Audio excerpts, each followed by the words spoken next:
Ancient readers did not see biblical genealogies as filler.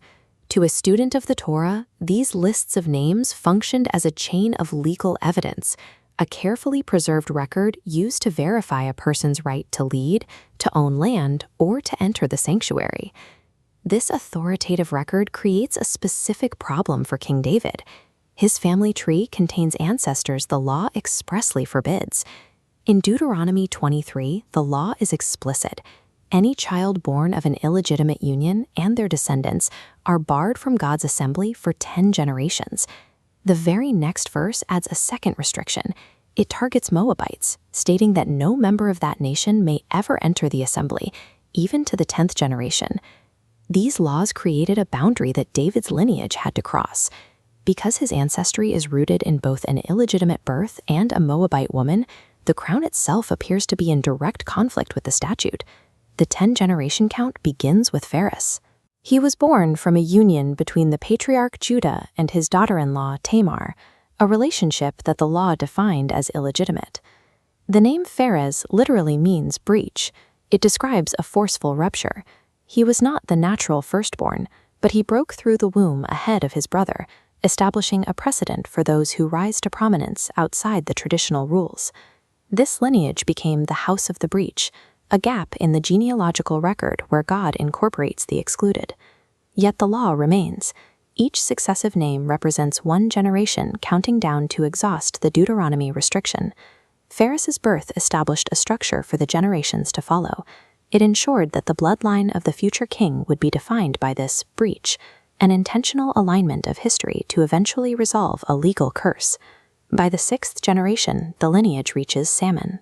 He was a leader in the tribe of Judah during the era when Israel moved to conquer the land of Canaan. Salmon's story is tied to the ruins of Jericho.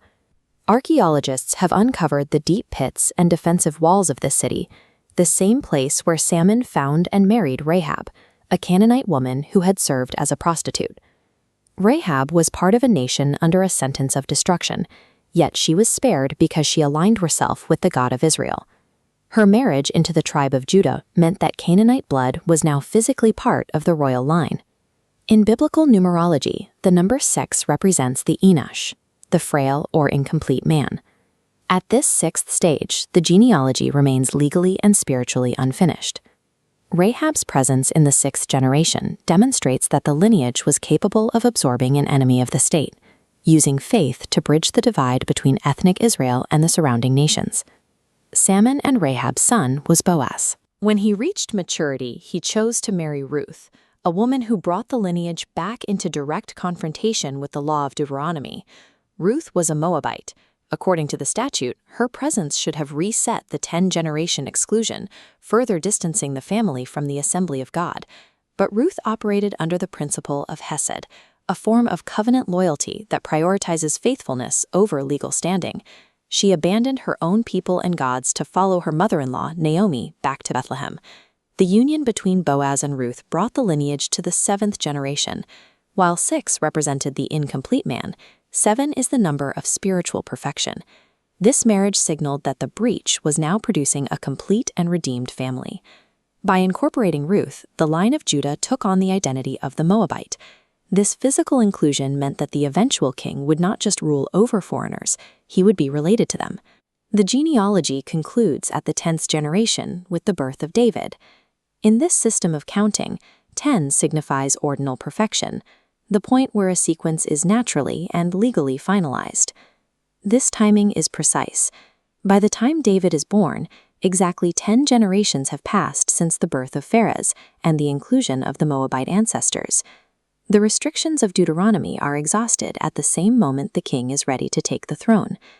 This legal exhaustion reveals a broader purpose for the lineage. By weaving a Canaanite Ramer and a Moabite widow into the family tree, the line of David became a physical bridge to Panta ta Ethne, all the nations of the earth. These genealogies serve as more than a family record. They provide a map showing how a lineage, once restricted by the law, was systematically expanded to include the very people it once excluded.